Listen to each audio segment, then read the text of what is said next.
अब देखो बच्चों, आज हम लेंगे नेक्स्ट रिएक्शन इंटरमीडिएट और ये है फ्री रेडिकल मुक्त मूलक। ओके, तो देखो बच्चों, फ्री रेडिकल एक ऐसा रिएक्शन इंटरमीडिएट है जो कोवैलेंट बॉन्ड के होमोलाइटिक फिजन से बनता है और इसके किसी एक एटम पर ऑड इलेक्ट्रॉन या अनपेयर्ड इलेक्ट्रॉन होता है, तो ऐसी स्पीसीज को बोलते हैं क्या बच्चों?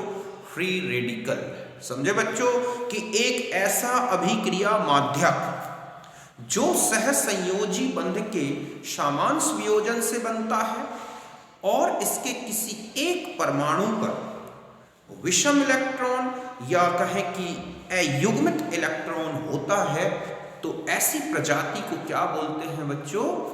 मुक्त मूलक। ओके, यही डेफिनेशन है कि the reaction intermediate which formed bye homolytic bond fission of covalent bond and it has odd electron और अनपेयर्ड इलेक्ट्रॉन ऑन एटम। इसमें कोई एक एटम होगा जिस पर ऑड इलेक्ट्रॉन या कहें कि अयुग्मित इलेक्ट्रॉन होगा। समझे बच्चों कि ऐसा अभिक्रिया माध्यक जो सहसंयोजी बंध के समखंड वियोजन से बनता है तथा इसमें एक विषम या अयुग्मित इलेक्ट्रॉन होता है। ओके, फॉर एग्जांपल ये है क्लोरीन मॉलिक्यूल, इसमें होमोलाइटिक बॉन्ड फ्यूजन हुआ, ये लाइट की प्रेजेंस में या हीट की प्रेजेंस में है, ठीक है, या इलेक्ट्रिक एनर्जी की प्रेजेंस में। इस तरह से एनर्जी जब मिलती है तो जब बॉन्ड का फ्यूजन ऐसे हो कि जो कोवैलेंट बॉन्ड का जो पेयर है उसमें से एक एक इलेक्ट्रॉन दोनों जो बॉन्डेड एटम्स थे या ग्रुप्स थे उनमें डिस्ट्रीब्यूट हो जाता है।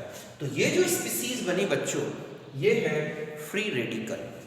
या ऐसा ही देखें कि ये फ्री रेडिकल ने इस मीथेन से रिएक्शन की, हाइड्रोजन को हटाया और मिथाइल फ्री रेडिकल बन गया। ध्यान रखें, फ्री रेडिकल से फ्री रेडिकल का फॉर्मेशन होता है। जस्ट ऐसा ही यहाँ है, यहाँ पर लाइट की प्रेजेंस में या हीट की प्रेजेंस में यहाँ से ग्रुप जो है यहाँ से ब्रेक हो गया और यहाँ से इस तरह से यहाँ ब्रेक होके तो ये एसिटाइल फ्री रेडिकल बन गया, मिथाइल फ्री रेडिकल। तो ये कहलाते हैं फ्री रेडिकल्स। ओके, तो इसको नोट करें।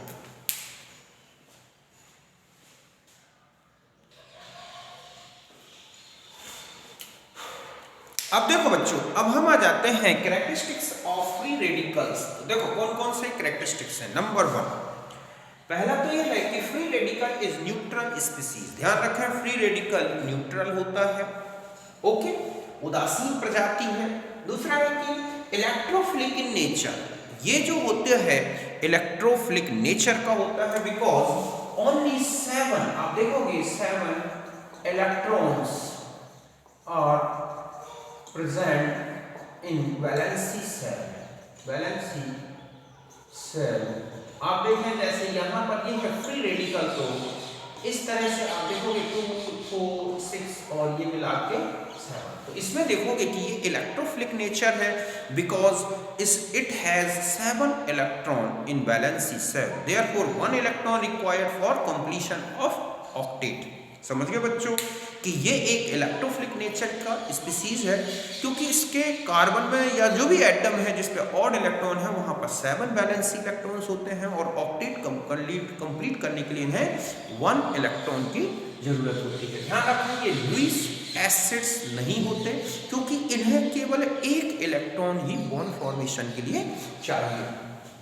पैरामैग्नेटिक इन नेचर, ये जो अनपेयर्ड इलेक्ट्रॉन है इसी के कारण ये पैरामैग्नेटिक होते हैं, अनुचुंबकीय होते हैं। ये जो फ्री रेडिकल्स हैं are formed in the presence of heat, light, electrical energy, peroxide और प्रेजेंस ऑफ फ्री रेडिकल।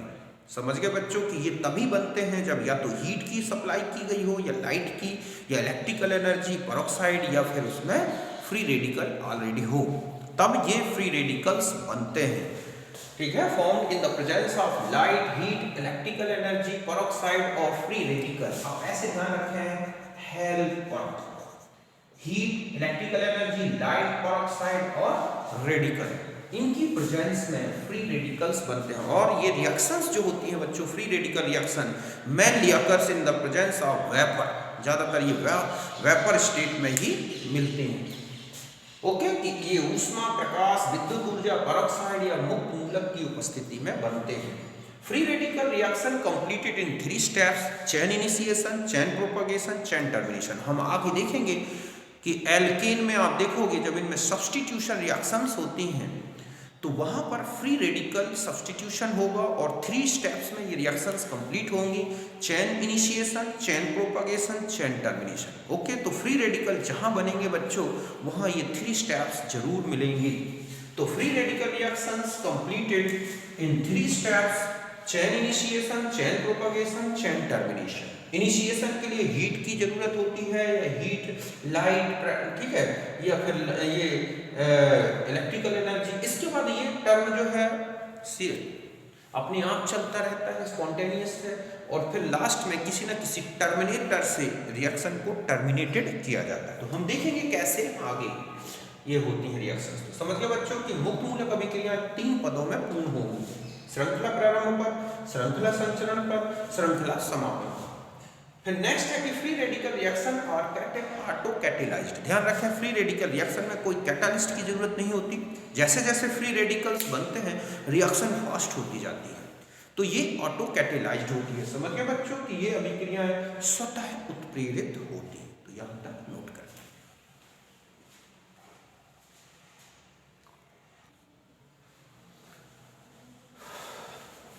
अब देखो बच्चों, अब हम आ जाते हैं नेक्स्ट टॉपिक पर और ये है stability of free radicals. Okay, free radicals, मुक्त मूलकों का स्थायित्व। ओके, तो देखो बच्चों, जो फ्री रेडिकल्स हैं ये इलेक्ट्रोफिलिक नेचर के होते हैं, मींस इनमें इलेक्ट्रॉन एक्सेप्टिंग नेचर होता है। तो ऐसा कोई भी इफेक्ट जो इनमें इलेक्ट्रॉन डेंसिटी इंक्रीज करे या इनके ऑड इलेक्ट्रॉन को कंप्लीट मॉलिक्यूल में डिस्पर्स्ड कर दे तो वो स्टेबिलिटी को इंक्रीज करेगा। समझ गए बच्चों कि जो मुक्त मूलक हैं वो इलेक्ट्रॉन न्यून प्रजाति है, इलेक्ट्रॉन की कमी है, तो ऐसा कोई भी इफेक्ट जो इनमें इलेक्ट्रॉन डेंसिटी इंक्रीज करे, मींस इनमें इलेक्ट्रॉन घनत्व बढ़ाए या इनके ऑड इलेक्ट्रॉन को कंप्लीट मॉलिक्यूल में डिस्पर्स्ड करे, मींस फैला दे, तो वो इनकी स्टेबिलिटी को इंक्रीज करेगा।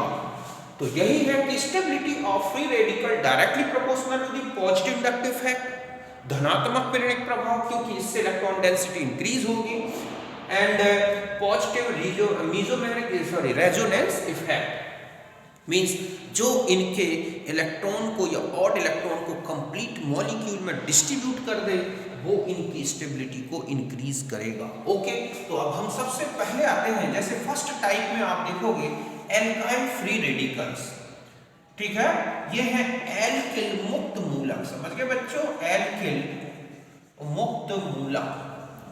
तो ध्यान रखें कि इनकी जो स्टेबिलिटी है, stability of alkyl free radicals directly proportional to the positive inductive effect,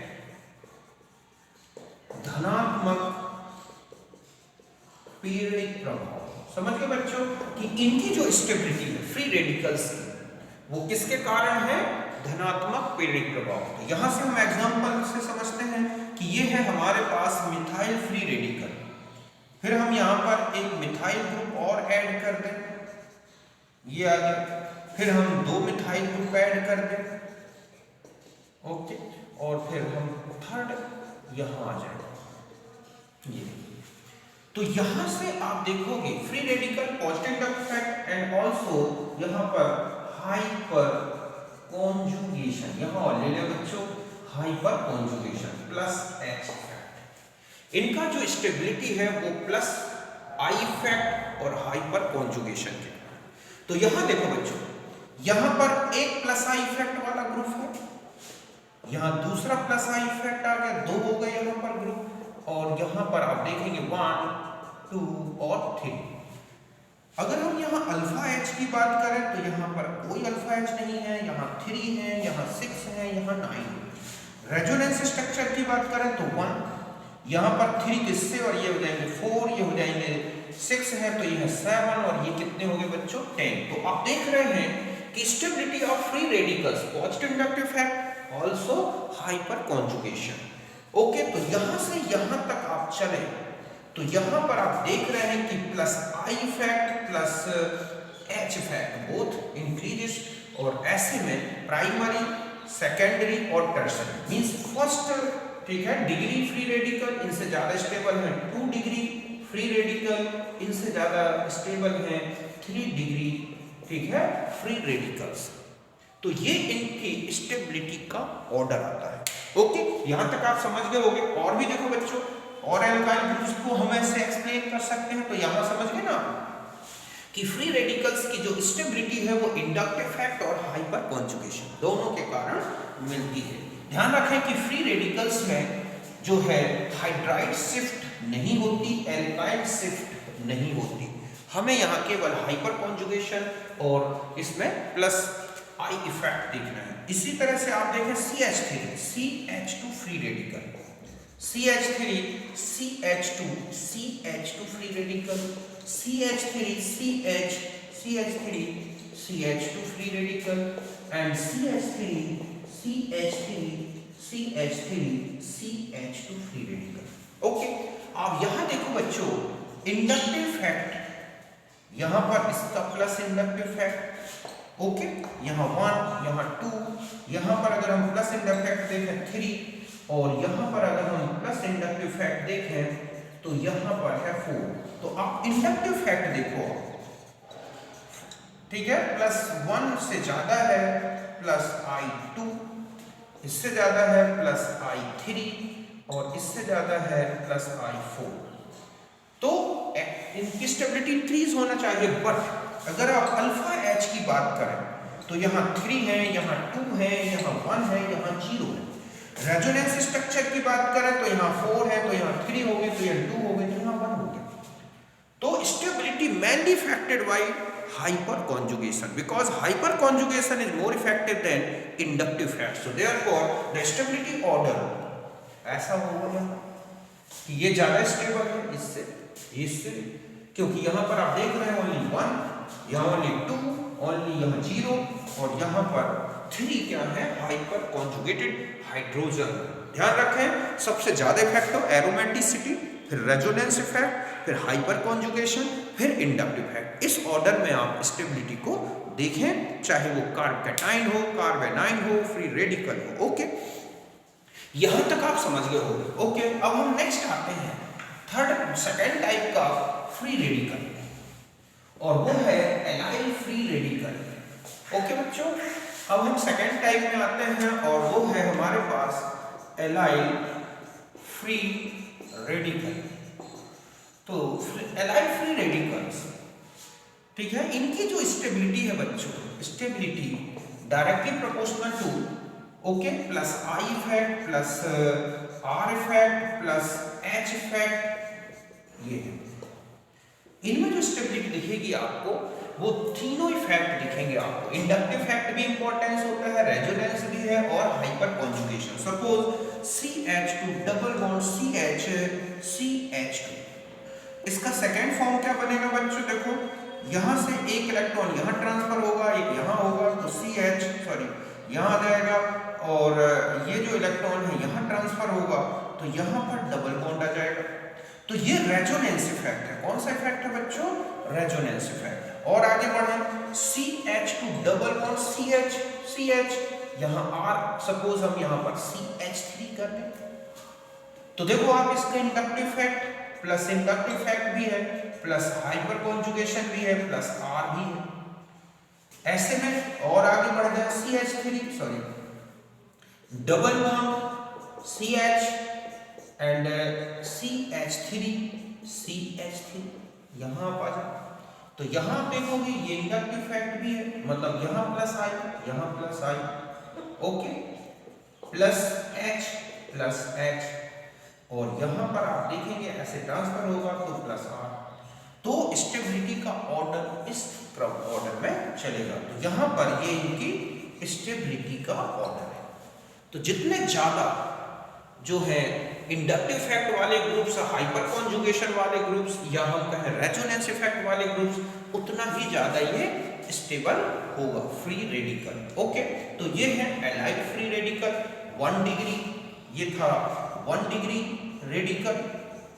okay, ये है, आपको देखोगे आप यहाँ पर है 2 डिग्री और ये है 3 डिग्री। तो जैसे एल्काइल रेडिकल्स की स्टेबिलिटी का ऑर्डर होता है बच्चों, जस्ट ऐसा ही इनमें ऑर्डर मिलता है, क्योंकि कार्ब कैटाइन जो है, एल्काइल कार्ब कैटाइन और एल्काइल फ्री रेडिकल, एल्काइल, ठीक है, और allyl free radical, allyl carb cation, ये इलेक्ट्रोफाइलिक नेचर के हैं और इनमें स्टेबिलिटी इसी ऑर्डर में मिलती है। थर्ड है, हम यहाँ आ जाते हैं, थर्ड टाइप है, ठीक है, बेंजाइल फ्री रेडिकल, या हम इन्हीं को बोल सकते हैं फिनाइल मिथाइल फ्री रेडिकल।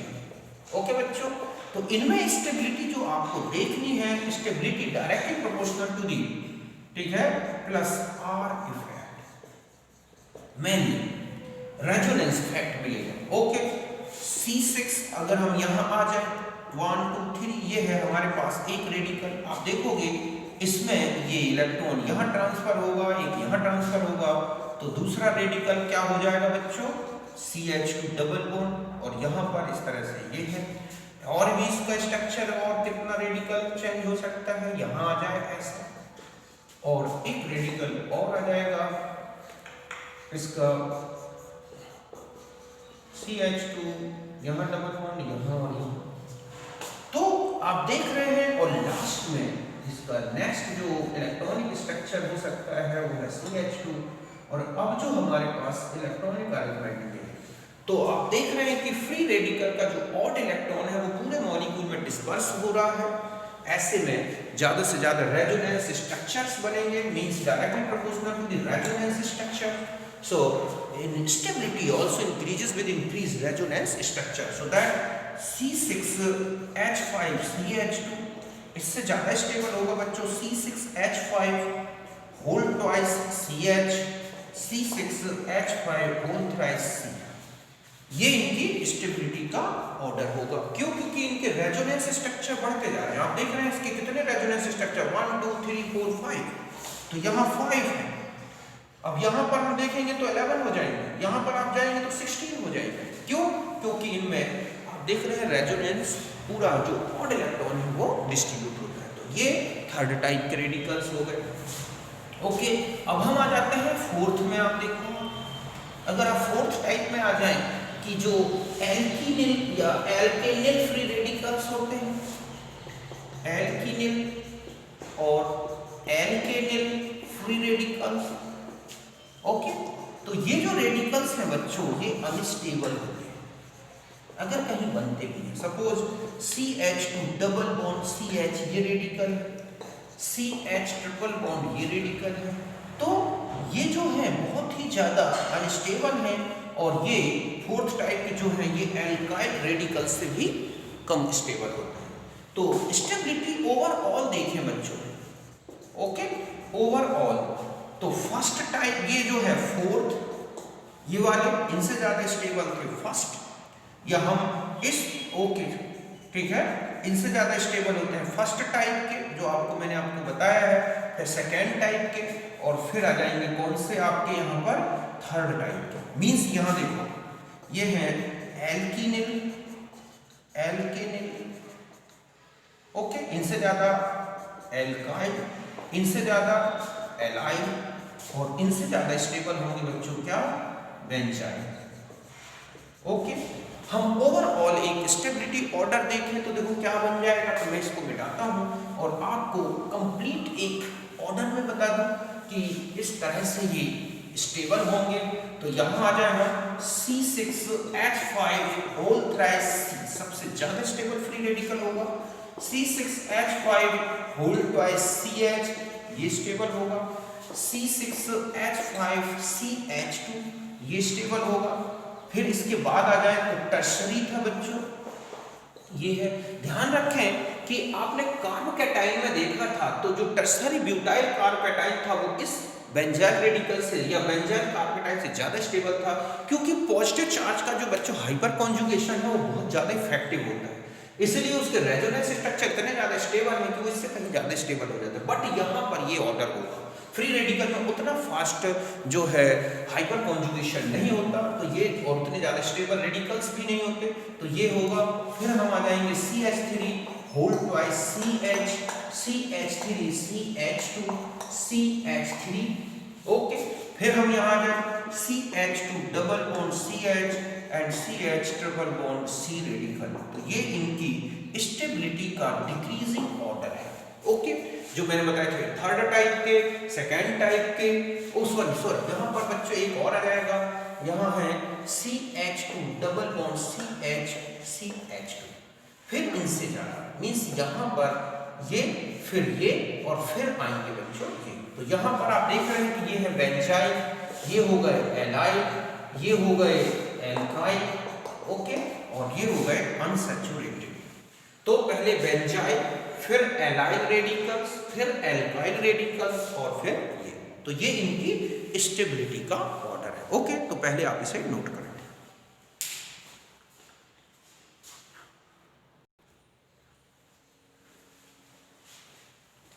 अब देखो बच्चों, और भी कुछ रेडिकल्स की स्टेबिलिटी में पूछा जाता है, जैसे कि ये बेंजाइल रेडिकल्स हैं, इनमें इलेक्ट्रॉन रिलीजिंग ग्रुप है, इसमें इलेक्ट्रॉन विड्रॉविंग ग्रुप है। तो ध्यान रखें, जिस तरह से आपने कार्ब कैटायन उसमें देखा था कि इलेक्ट्रॉन रिलीजिंग ग्रुप्स जो हैं वो इलेक्ट्रॉन डेंसिटी बढ़ा देते हैं रिंग में, जिससे क्या हो जाता है कि जो कार्ब कैटायन है वो स्टेबल होता है, जस्ट फ्री रेडिकल भी इसी तरह से स्टेबल हो जाता है। तो इसमें इलेक्ट्रॉन रिलीजिंग ग्रुप है, इसलिए इसकी स्टेबिलिटी इससे मतलब इससे ज्यादा इसकी, और यहाँ इलेक्ट्रॉन विड्रॉविंग ग्रुप है तो स्टेबिलिटी बेंजाइल रेडिकल से कम होगा। सपोज यहाँ पर CH3 OCH3 ग्रुप है, तो आप यहाँ देखें प्लस M इफेक्ट है बट माइनस I इफेक्ट 0 है, तो यहाँ पर प्लस M इफेक्ट आ रहा है तो स्टेबल होगा इससे ज्यादा, और यहाँ पर माइनस M इफेक्ट आ रहा है बच्चों, नाइट्रो ग्रुप है, इलेक्ट्रॉन रिलीजिंग विड्रॉविंग ग्रुप है, तो इसकी स्टेबिलिटी कम होगी। अब आता है कि यही OH या CH3 ग्रुप कहाँ आ जाए बच्चों, ऑर्थो पोजीशन में, तो क्या इफेक्ट पड़ेगा स्टेबिलिटी। ध्यान रखें यहाँ माइनस I ऑपरेट होगा बट प्लस M है, यहाँ ओनली प्लस M है, तो आप देखेंगे कि ऑर्थो की अपेक्षा पैरा जो है बच्चों ज्यादा स्टेबल होगा। जस्ट ऐसा ही यहाँ पर आ जाए, यहाँ nitro group minus I M effect है ओनली, ओके, ये इसके लिए है, और यहाँ पर अगर नाइट्रो ऑर्थो पोजीशन में आता है तो माइनस M भी इफेक्टिव है, माइनस M भी इफेक्टिव है, तो ये इससे ज्यादा स्टेबल होगा, ओके। इतना सा ध्यान रखना है कि इलेक्ट्रॉन रिलीजिंग ग्रुप और electron withdrawing group para position में केवल प्लस M या माइनस M रखते हैं, और अगर ये ऑर्थो में आ जाए तो इनका माइनस M इफेक्ट इनको कम stable, sorry minus I effect इनकी स्टेबिलिटी को थोड़ा कम करता है, ओके।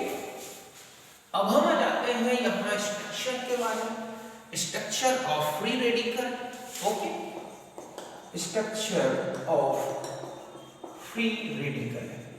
तो आप देखोगे बच्चों कि ये जो कार्बन है या जो भी एटम फ्री रेडिकल, ये यहाँ पर इसकी स्टेट होती है sp2, बिकॉज 3 हाइब्रिड ऑर्बिटल्स जो है बॉन्डेड विद अदर 3 ग्रुप्स और एटम एंड अनपेयर्ड या ऑड इलेक्ट्रॉन ऑक्यूपाई इन अनहाइब्रिड ऑर्बिटल। ये है यहाँ पर ऑड इलेक्ट्रॉन, और ये क्या है बच्चों, अनहाइब्रिड ऑर्बिटल, जबकि ये क्या है sp2 हाइब्रिड ऑर्बिटल। यहाँ पर H या R जो भी ग्रुप बॉन्डेड होंगे यहाँ पर आते हैं, ओके।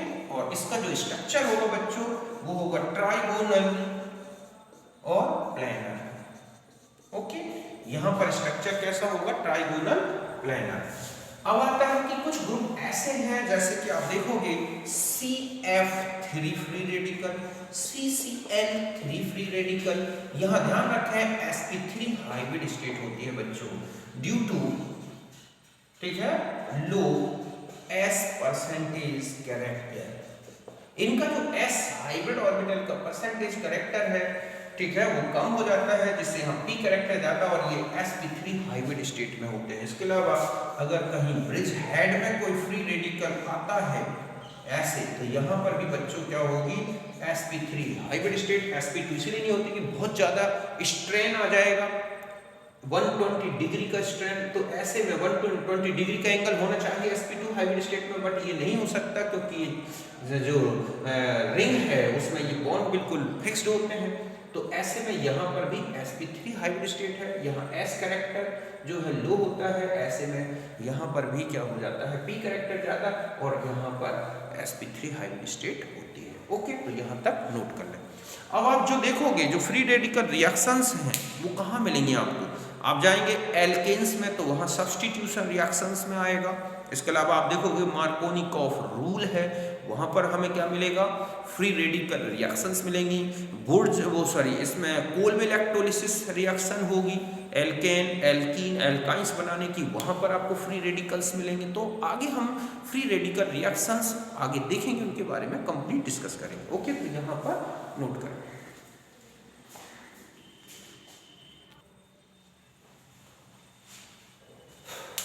अब देखो बच्चों, अब हम आ जाते हैं कार्बेनाइन। कार्बेनाइन क्या है, तो देखो reaction intermediate which formed by heterolytic bond fission of covalent bond and it has unshared electron pair on its any atom. समझ गए बच्चों कि ऐसा रिएक्शन इंटरमीडिएट जो कि कोवैलेंट बॉन्ड के हेटेरोलाइटिक बॉन्ड फिजन से बनता है और इसके किसी एक एटम पर अनशेयर्ड इलेक्ट्रॉन पेयर होगा, मींस नेगेटिव चार्ज होगा, तो ऐसी स्पीसीज को हम बोलते हैं क्या, कार्बेनाइन।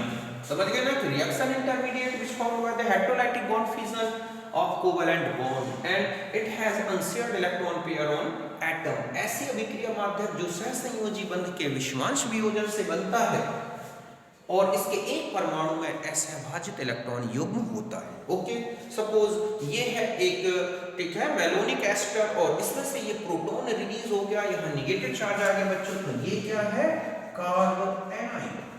जस्ट ऐसा ही ये है कीटोन, कीटोन का अल्फा हाइड्रोजन रिमूव हो गया, ये पेयर यहाँ आ गया, तो ये बन गया कार्बोनाइन। जस्ट एस्टर से कार्बोनाइन, तो ये ज्यादातर आप देखोगे बेस की प्रेजेंस में बनते हैं क्योंकि इनमें प्रोटॉन रिमूव होते हैं। तो ऐसी स्पीसीज को हम क्या बोलते हैं बच्चों, कार्बोनाइन। ओके, तो इसको नोट करें।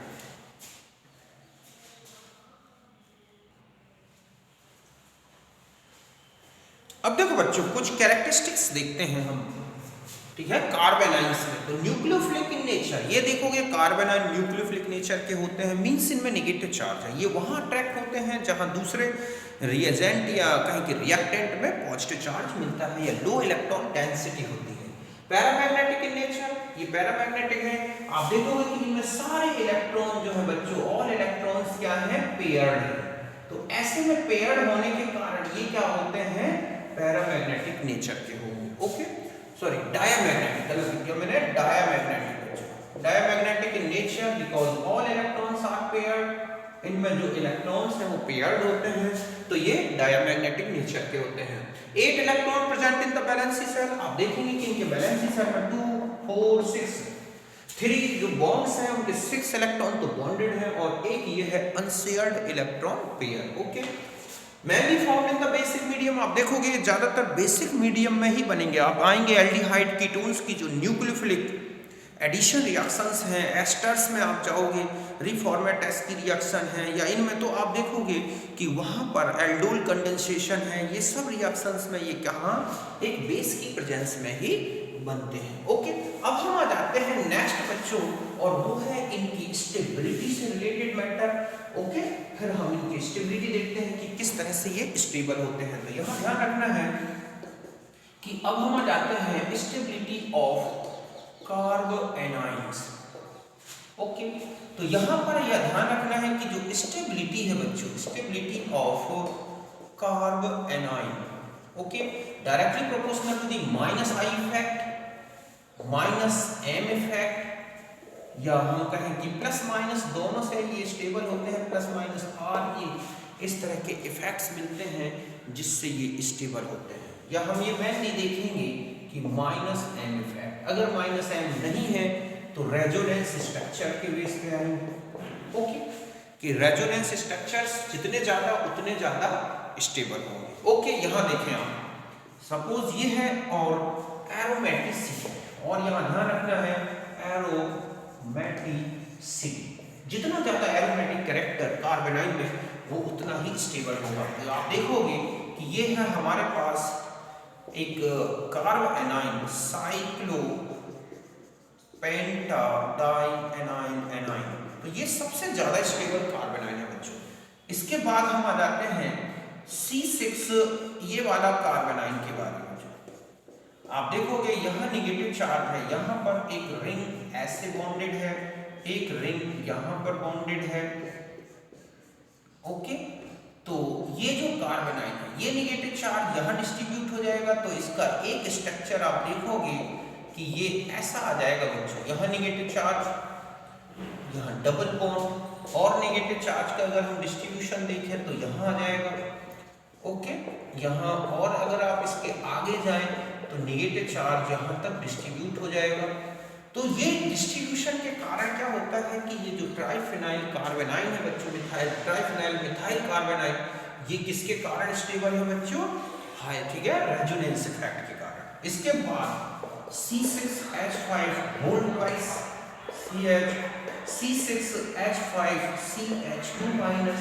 ओके, फिर हम आ जाते हैं CH2 डबल बॉन्ड CH2।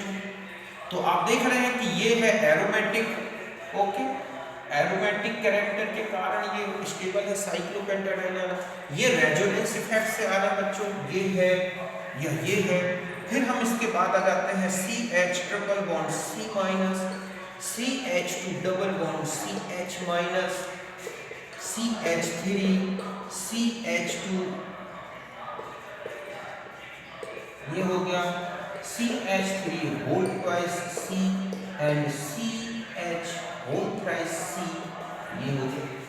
तो आप देख रहे हैं कि जहां माइनस, तो यहां पर आप देखिए जो ये वाली minus I effect, sorry plus I effect के कारण दिख रहे हैं आपको, ठीक है। यहां पर एस परसेंटेज कैरेक्टर के बेस पर है बच्चों, ये जो है रेजोनेंस इफेक्ट के कारण है, ठीक है। कौन सा इफेक्ट है बच्चों? रेजोनेंस इफेक्ट प्लस जो है। तो आप ध्यान रखें कि जितना ज्यादा माइनस आई इफेक्ट उतना ज्यादा स्टेबल, जितना ज्यादा माइनस एम, अभी हम माइनस एम के बेस पर भी देखेंगे, रेजोनेंस इफेक्ट, रेजोनेटिंग स्ट्रक्चर या एरोमेटिसिटी, तो सबसे ज्यादा स्टेबल ये है। इसके मैंने ये रेजोनेंस स्ट्रक्चर्स बनाए हैं, डाइफेनिल, ठीक है, बेंजीन रेडिकल, एलिन रेडिकल, और भी एल्किनिल, एल्केनिल और एल्काइल, तो ये इनकी स्टेबिलिटी का ऑर्डर है बच्चों। ओके, यहाँ पर आप देखें और हम इस तरह से ले सकते हैं बेंजाइल रेडिकल में electron withdrawing group, electron releasing group, इनको ऐड करके भी देख सकते हैं कि यहाँ ध्यान रखना है कि यहाँ पर CH2 सपोज माइनस है तो यहाँ इलेक्ट्रॉन विड्रॉविंग ग्रुप होगा, तो ये ज्यादा स्टेबल होगा बच्चों। यहाँ पर CH2 minus, no any group, बिल्कुल कंप्लीट बेंजाइल ग्रुप है, और CH2 यहाँ पर electron releasing group. Electron withdrawing group ज्यादा स्टेबल बनाता है कार्बन आयन को, क्यों? क्योंकि उसके नेगेटिव चार्ज को डिस्पर्स कर देगा। यहाँ एग्जांपल से देख सकते हैं आप कि ये है CH2 माइनस, ओके, यहाँ है डबल बॉन्ड, ये ग्रुप है, ये कैसे डिस्पर्स करेगा बच्चों नेगेटिव चार्ज को? कि यहाँ पर CH2 और ये ऐसे डिस्ट्रीब्यूट कर देता है, तो ये ऑक्सीजन पे आ गया, तो ये स्टेबल होगा, इससे कहीं ज्यादा स्टेबल ये फॉर्म होगा। ओके, तो नेगेटिव चार्ज डिस्ट्रीब्यूट होता है और ऐसे में जो है विड्रॉविंग ग्रुप उसको स्टेबल बनाता है। इलेक्ट्रॉन रिलीजिंग ग्रुप की बात करें तो आप देखेंगे कि यहाँ पर अगर हम CH2 माइनस और यहाँ पर हम OH ग्रुप कर देते हैं तो ये लोन पेयर यहाँ आएगा, यहाँ तो यहाँ नेगेटिव चार्ज और ज्यादा बढ़ जाएगा। तो CH2 यहाँ ऑलरेडी था, यहाँ नेगेटिव चार्ज होगा, डबल बॉन्ड OH, तो ये हाईली अनस्टेबल होगा। ओके, एक तो लाइक चार्ज आमने सामने आ गया, तो आप देखेंगे कि इनसे ज्यादा स्टेबल ये है, इससे ज्यादा स्टेबल ये है। तो आपको ध्यान रखना है कि इलेक्ट्रॉन विड्रॉविंग ग्रुप और रिंग में तो वो ज्यादा स्टेबल बनाएंगे, electron releasing group. Just carbocation या फ्री रेडिकल के अपोजिट आपको याद रखना है कि electron withdrawing group, electron releasing group. Ring में आते हैं, ध्यान रखें कि ये वाली कंडीशन आती है कि यहाँ CH2 माइनस है और यहाँ NO2, तो ये ज्यादा स्टेबल होगा बच्चों then CH2 minus NO, because यहाँ पर माइनस आई और माइनस एन दोनों है, यहाँ ओनली माइनस है, तो जो स्टेबिलिटी है ध्यान रखें माइनस आई माइनस एन के डायरेक्टली प्रोपोर्शनल होगा। और यहाँ पर आ जाए हम, यहाँ पर है CH2 माइनस और यहाँ इलेक्ट्रॉन रिलीजिंग ग्रुप है, और यहाँ पर अगर आप आ जाए कि CH2 माइनस और यहाँ OH ग्रुप है बच्चों, तो आप देखेंगे यहाँ माइनस n, यहाँ माइनस I है और प्लस n, सॉरी यहाँ पर, तो आप यहाँ ज्यादा स्टेबल बताएंगे। ऑर्थो में माइनस I फैक्ट थोड़ा सा इसको स्टेबल बनाएगा, प्लस m डिक्रीज करेगा, यहाँ प्लस m ओनली है। तो इस तरह से आपको स्टेबिलिटी याद रखनी है कार्ब एनाइंस की। ओके, ओवरऑल बता दी मैंने, डिफरेंट ग्रुप्स की बता दी, allyl group, benzyl group, aromatic. तो एरोमेटिक सबसे ज्यादा स्टेबल है, फिर आपने देखा कि ट्राइफेनाइल मिथाइल रेडिकल्स स्टेबल थे, और इसके बाद एलाइल और फिर एल्काइल। अब हम आ जाते हैं स्ट्रक्चर के बारे में। तो स्ट्रक्चर में ध्यान रखें कि जो कार्बन एटम है बच्चों, यहाँ पर जो कार्बन एटम है, ओके, वो बिल्कुल वैसा ही स्ट्रक्चर रखता है जैसा अमोनिया में होता है। यहाँ पर होती है sp3 हाइब्रिड स्टेट, इसका स्ट्रक्चर है ट्राइगोनल और trigonal pyramidal like as ammonia. जैसा अमोनिया में स्ट्रक्चर है उस तरह का स्ट्रक्चर रहता है। अब कुछ पॉइंट्स ध्यान रखने हैं बच्चों इस स्ट्रक्चर के बेस पर। कौन सा? नंबर 1, ठीक है, कि एरोमेटिक कंपाउंड हो, aromatic compound, aromatic compound, aromatic carb A9, तो वहां पर जैसे कि आपने देखा ये है साइक्लोपेंटाडाइनाइन, तो यहाँ sp2 हाइब्रिड स्टेट होगा क्योंकि ये डीलोकलाइज्ड होता है। ओके, यहाँ पर ध्यान रखना है कि डीलोकलाइज्ड, ठीक है, negative charge present in sp2 hybrid carbon. कहीं पर भी डीलोकलाइज्ड नेगेटिव चार्ज है तो वहां पर sp2 हाइब्रिडाइजेशन होगा। सपोज CH2 माइनस ये है, तो यहां पर भी क्या है बच्चों? sp2 hybrid state. Okay, CH2 minus CH double bond CH2, तो यहां पर क्या है? sp2 hybrid state. तो अगर एरोमेटिक कंपाउंड में डीलोकलाइज्ड हो रहा है या किसी बेंजाइल ग्रुप में या फिर एराइल ग्रुप में अगर नेगेटिव चार्ज डीलोकलाइज्ड होता है तो वहां का जो कार्बन होगा बच्चों वो sp2 हाइब्रिड स्टेट में होगा। यहाँ पर sp3 स्टेट नहीं बतानी, sp3 तभी होगा जब ध्यान रखें कि नेगेटिव चार्ज जो है, okay, negative charge not localized, sorry, charge is localized, means वो कहीं नहीं जा रहा है, वहीं का वहीं फिक्स बना हुआ। ऐसा जैसे CH3 CH2 ये नेगेटिव चार्ज, या हम ये कहें CH2 CH CH2 CH2 minus, तो ये इस तरह की स्टेट रखेंगे sp3। बट यहाँ डीलोकलाइज्ड हो रहा है तो नेगेटिव चार्ज, तो वो कार्बन या वो एटम sp2 हाइब्रिड स्टेट में होगा। ओके, तो ये था कार्ब एनाइंस के बारे में। इससे रिलेटेड जो हम रिएक्शंस देखेंगे, एल्डिहाइड, कीटोन्स, एस्टर, ठीक है, यहाँ पर हमें कार्ब एनाइन से रिलेटेड रिएक्शंस मिलेंगी, उनको वहाँ पर हम डिटेल में डिस्कस करेंगे। तो ये आज हमारा जो टॉपिक था ये था फ्री रेडिकल्स के बारे में और कार्ब एनाइंस के बारे में। कार्ब एनाइन मैंने पहले बता दिया था। कल हम लेंगे कार्बीन और नाइट्रीन के बारे में। ओके बच्चों, तो फिर मिलते हैं नेक्स्ट वीडियो में। तब तक के लिए आप सबको मेरा नमस्कार। Thank you for watching. Okay.